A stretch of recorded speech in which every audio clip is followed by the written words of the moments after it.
Hello friends, the moment you have been waiting for, a little bit more detail on the Zen 3 microarchitecture. I'm really excited about this, not only because I'm magically drawing in space, it's a secret how we're doing it.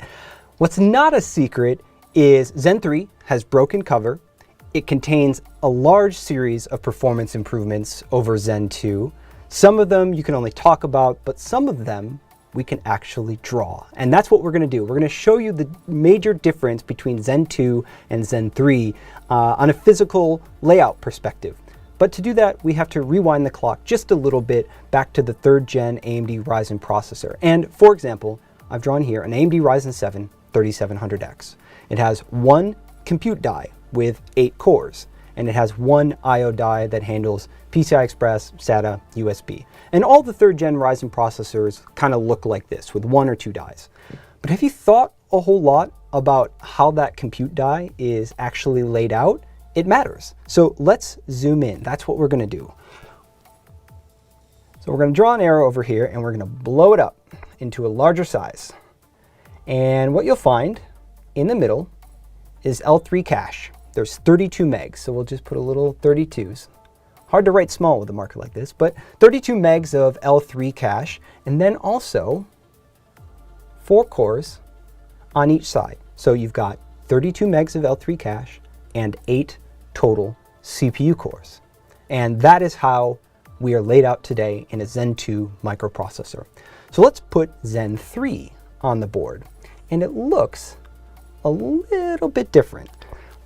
And this isn't exactly how the chip is laid out in real life, but it helps to draw it this way, just so you can see what's going on. So we're gonna put L3 there again. So we've got also 32 megs of L3, just like Zen 2.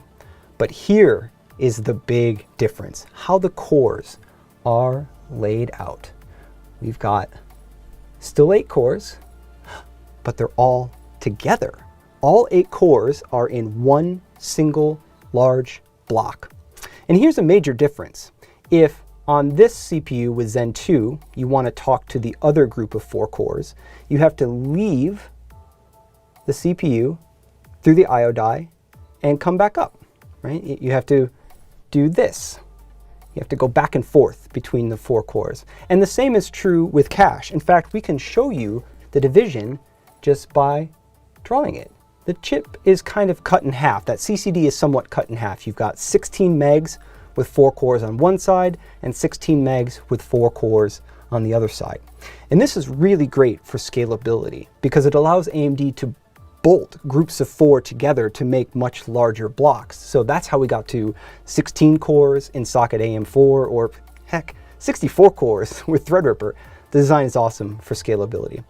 But when it comes to gaming performance, something we're continuing to focus on and really drive hard, and also single thread performance, making that fast individual CPU core for responsive computing, the design in Zen 3 really helps.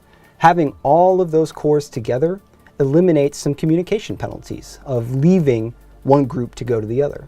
It also has the practical effect of doubling the cache that every core has access to directly.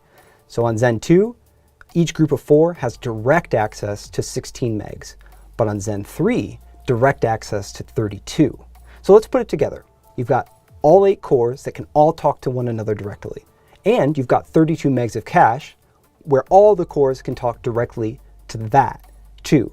So that's a lot more synchronicity in the design, a lot lower latency in the design. And that is a design goal that games really, really love. I think you're going to be really impressed by the gaming performance that the Zen 3 architecture can turn out.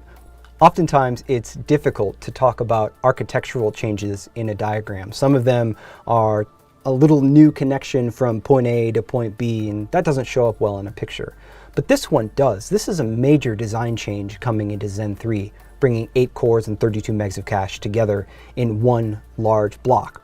So one more thing, I want to connect it back to the CPU you may eventually buy, the Zen 3 based CPU. So what if we put this die in this design? Well, it would actually look exactly the same. It's the same layout on the chip, but instead of having to come down and back up for one half of the die to talk to the other, Now it's just a direct connection back and forth.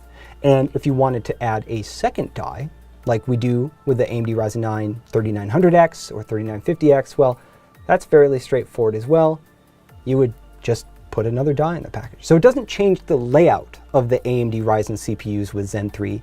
It just changes how the cores are configured inside to improve communication, make them faster, and help gaming performance at the end of the day.